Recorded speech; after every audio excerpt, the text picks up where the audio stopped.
Right. ఏదైతే కోనతం దిలీప్ అరెస్ట్కి సంబంధించి ఆయన ఇప్పుడు మెజిస్ట్రేట్ ముందర హాజరయ్యారు.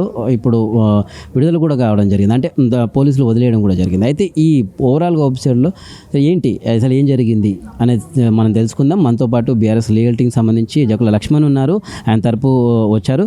అన్న ఏం జరిగిందన్న ఈ సెక్షన్లు ఏంటి? ఆల్రెడీ ఇంతకుముందే ఒకసారి అరెస్ట్ చేసి ఉన్నారు, అయితే మళ్ళీ ఇప్పుడు సిసిఎస్ పిలిచి అక్రమంగా అరెస్ట్ చేశారు అని అంటారు. ఏది నిజం ఇంతకీ? అంటే ఇక్కడ క్లియర్గా ఒకటి మనం గమనించాలి, తెలంగాణ వ్యాప్తంగా పోలీసులు చేస్తున్న ఫాల్స్ ఎఫ్ఐఆర్స్, ఫాల్స్ కంప్లైంట్స్. ఒక కంప్లైంట్, ఒక వ్యక్తి ఒక కంప్లైంట్ ఇస్తుంటే ఒక సెక్షన్ పెడుతున్నారు, ఒక సెక్షన్ ఎఫ్ఐఆర్లో ఒక సెక్షన్ ఉంటుంది, రిమాండ్కి వచ్చేసరికి సెక్షన్స్ మారుతున్నాయి.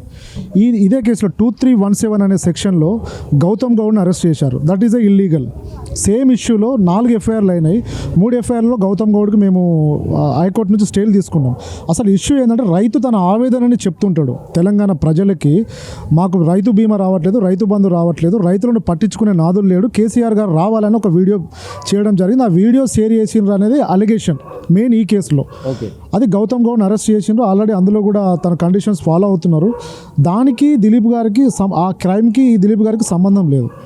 సంబంధం ఆ ఇష్యూకి దిలీప్ గారు కెనడా ఉన్న సందర్భంలో ఎల్ఓసి ఇష్యూ చేయడం జరిగింది దిలీప్ గారికి, కన్సర్ట్ సైబర్ క్రైమ్స్ పోలీసులే.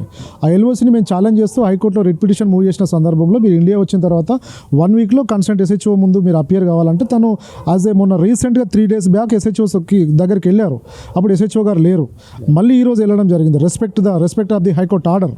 దిలీప్ గారు వెళ్ళిన సందర్భంలో ఇన్వెస్టిగేషన్ అని చెప్పి కూర్చోబెట్టి ఇక్కడ నుంచి అక్కడ మొత్తానికి టాస్క్ ఫోర్స్ వాళ్ళు తీసుకెళ్ళడం జరిగింది ఈరోజు.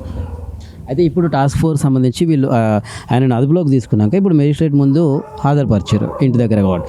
అయితే ఇప్పుడు మెజిస్ట్రేట్ ఏమేమి విషయాలు లోపల చర్చించారు, అసలు దీన్ని ఏ విధంగా పరిగణించింది? అంటే ఇక్కడ ఒకటి జడ్జి గారు ఒకటే చెప్పడం జరిగింది. అంటే ఐఓ గారికి, అంటే హైకోర్టులో 2317 ఆఫ్ 2024 సైబర్ క్రైమ్కి సంబంధించి హరీష్ రెడ్డి అనే వ్యక్తి హైకోర్టును ఆశ్రయించడం జరిగింది. అందులో ఆల్ ఫర్దర్ ప్రొసీడింగ్స్ స్టే విధించడం జరిగింది హైకోర్టు.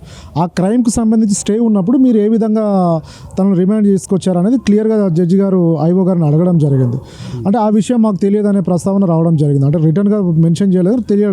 అంటే హైకోర్టులో మనం వేసిన తర్వాత ఎనీ క్రైమ్లో స్టే వచ్చిన తర్వాత కన్సర్ట్ ఐఓకి హైకోర్టు నోటీస్ ఇవ్వడం జరుగుతుంది. ఆ కాపీ వాళ్ళకి వెళ్ళడం జరుగుతుంది. వాళ్ళకి తెలియడం చెప్పడం వల్ల జడ్జి గారు ఏంటంటే హైకోర్టులో స్టే ఉండడం వల్ల మేము ఈ కోర్టును ఈ కేసుని నేను రిమాండ్ యాక్సెప్ట్ చేయడం, రిమాండ్ రిజెక్ట్ చేయడం జరిగింది. అంటే ఇప్పుడు ఆల్రెడీ కేసులు ఉన్నా కూడా వెంటనే కేసులు వేయడంలో మీరు ఏ విధంగా, అంటే బీఆర్ఎస్ లీగల్ తరపు నుంచి మీరు ఏ విధంగా దీన్ని అంటే ప్రభుత్వం కుట్రపూరితంగా అనేది చేస్తుందని అనుకుంటున్నారు? 100% ఇలా కుట్ర అనేది ఫాల్స్ ఇన్ఫర్మేషన్ ఉంటుందండి, ఫాల్స్ కంప్లైంట్స్ ఉంటున్నాయి, ఫాల్స్ ఎఫ్ఐఆర్స్ ఉంటున్నాయి, ఫాల్స్ రిమాండ్స్ ఉంటున్నాయి. అంటే వాళ్ళ గ్రౌండ్స్ ఆఫ్ రిమాండ్ ప్రాపర్గా ఉండట్లేదు, గ్రౌండ్స్ ఆఫ్ అరెస్ట్ ప్రాపర్గా ఉండట్లేదు. అంటే తెలంగాణ వ్యాప్తంగా సోషల్ మీడియా వారియర్స్ కావచ్చు, జర్నలిస్టులు కావచ్చు, కామన్ నిరుద్యోగులు కావచ్చు, అరెస్ట్ చేసే ముందు common minimum legal aspect intimation ఇవ్వాలి. అట్లీస్ట్ 41 నోటీస్ కాదు, కనీసం ఇంటిమేషన్ ఇవ్వట్లేదు. నిన్ను ఈ కేసులో అరెస్ట్ చేయబోతున్నామనే మినిమం తీసుకొచ్చేటప్పుడు ఇంటిమేషన్. హైకోర్టు ఆర్డర్ ఉండగా అపియర్ కావడానికి సైబర్ క్రైమ్స్ వెళ్తే అరెస్ట్ తీసుకొచ్చి జడ్జి దగ్గర ప్రొడ్యూస్ చేయడం అనేది where is going to the investigation of the Telangana police system ఎడిపోతుంది అనేది అర్థమవుతుంది. అందుకే ఇక్కడ బీఆర్ఎస్ లీగల్ టీం అనేది చాలా స్ట్రాంగ్ ఉంది. మళ్ళీ ఒకసారి చెప్తున్న తెలంగాణ పోలీసులకి తప్పుడు కేసులు పెడితే ఆదుకోవడానికి బీఆర్ఎస్ లీగల్ టీం స్ట్రాంగ్గా ఉంది. మేము ఆదుకుంటాం, మా వారియర్స్కి ఇబ్బంది కాకుండా మేము చూసుకుంటాం. Right, thank you. అండ్ ఇది ఏదైతే అటు బీఆర్ఎస్ సంబంధించి సోషల్ మీడియా బీఆర్ఎస్ మీద తప్పుడు కేసులు పెడితే ఖచ్చితంగా బీఆర్ఎస్ లీగల్ టీం అనేది స్ట్రాంగ్గా ఫైట్ చేస్తుందని చెప్పేసి కూడా ఆయన అంటున్నారు.